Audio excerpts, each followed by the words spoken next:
আমার সেই গল্পটা এখনো শেষ হয়নি। শোনো, পাহাড়টা আগেই বলেছি ভালোবেসেছিল মেঘকে, আর মেঘকে ভাবে শুকনো খটখটে পাহাড়টাকে বানিয়ে তুলেছিল ২৬ বছরের ছোকরা। সে তো আগেই শুনেছ। সেদিন ছিল পাহাড়টার জন্মদিন। পাহাড় মেঘকে বললে, আজ তুমি লাল শাড়ি পরে আসবে।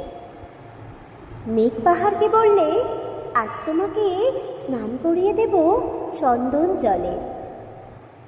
ভালোবাসলে নারীরা হয়ে যায় নরম নদী, পুরুষেরা জ্বলন্ত কাঠ।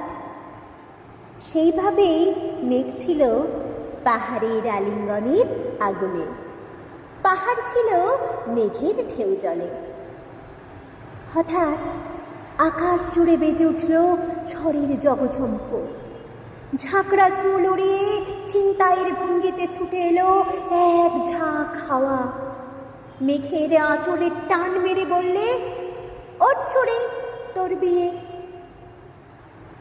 এখনো শেষ হয়নি গল্পটা।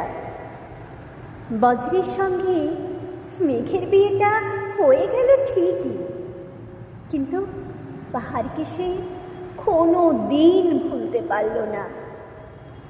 বিশ্বাস না হয়তো চিরে দেখতে পারো, পাহাড়টার হাড় পাঁজর ভিতরে থই থই করছে শত ঝর্ণার জল।